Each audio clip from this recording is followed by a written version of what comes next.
The boys are having a bad time in some filming leaks, and I'm just popping the champagne. If you stay past the cute roaring dinosaur and the idiot on the throne, you'll be entering major spoilers for Season 2 of House of the Dragon, so, proceed at your own risk.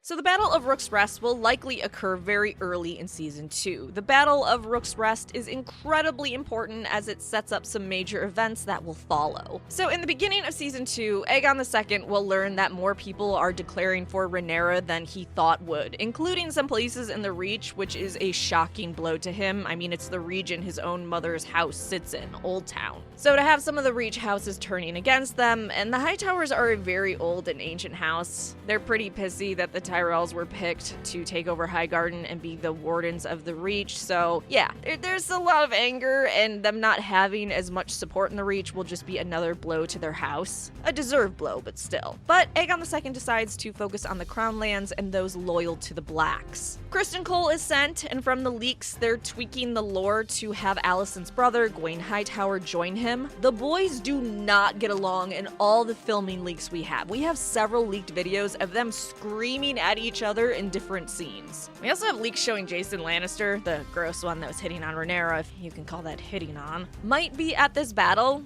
He isn't the one on the small council, but he's the Lord of Casterly Rock. Remember, they're twins. So it makes sense given that the Lannisters are loyal to the Greens, he'd show up and put down any Black supporters. However, Jason maybe isn't at this battle. These shots could be of the Lannister army simply on the move, because in Season 3 they have some pretty important battles to fight. There are at least some Lannister soldiers at the Battle of Rook's Rest because we've seen them being burned, possibly by Vhagar when Aemond again loses control of his dragon, which I'll get back to. Together, they have about 500 men, 100 knights, and 1,800 sellswords, and they use them to sack Duskendale. This leads to an additional 600 men joining them when House Rosby and Stokesworth submit to the Greens. Cole decides to continue on to Rook's Rest, held by the Black loyalist Lord Stutton. This is when the Lord of Rook's Rest closes his gate and calls to Rhaenyra saying, "Hey, I need your help." Rhaenyra ends up answering the plea by only sending Rhaenys on her dragon melees, and she doesn't realize that a trap will be sprung. Aegon is coming on Sunfire and Aemond on Vhagar. She's going to end up burning some of Sir Criston Cole's soldiers, they're gonna get some cold feet, and that's when she discovers Aegon has arrived on Sunfire and Aemond on Vhagar. This leads to a video leak we've seen of Cole giving a rousing speech to his frightened men about going against a dragon now that they have 2 dragons on their side and their king. I don't speak snake bitch, so I'll just read his dialogue from the leaked filming in a normal voice. So Sir Criston Cole in this leaked video tells his men, "Men at arms, your king has joined you. Hold to your courage, hold to your wits, for the 7 have blessed and shielded this host with divine purpose. For the one true king, Aegon, advance." So obviously we're seeing here, Aegon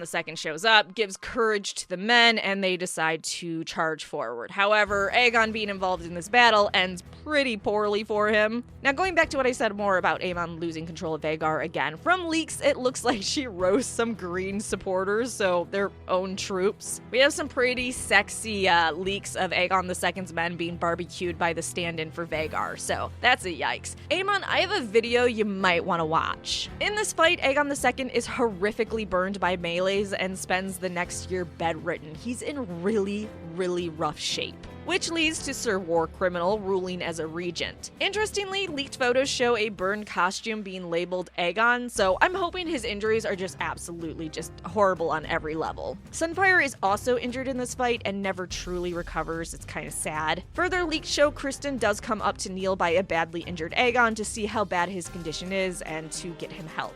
There is a leak of a dragon-sized crater with burns around it. This is most likely where Melees is downed with Rhaenys and, dies. I've already covered this in another video, but there is a video of Melee's head, or the stand-in for it, being marched through King's Landing with them proclaiming this is the fault of Rhaenyra the Cruel, obviously drawing parallels between her and Maegor. Another quote we may hear in Season 2 is, "Rhaenyra is Maegor with teats." If you don't know your Targaryen lore, which I hope you're not watching this video, because if you don't, you just had massive spoilers. Maegor stole the throne from his nephew, and the guy was kind of a psychopath. So not a good comparison to be made. Lord Staunton's head will also be paraded through the streets as a warning. This battle will absolutely be counted as a win for the Greens despite their king getting severely injured. They successfully took some of the crown lands and took out a dragon and a pretty formidable dragon rider. Of course, it also causes further strain when Corlys blames Rhaenyra for Rhaenys' death, which does make her look bad when she didn't go, but Aegon did. Okay,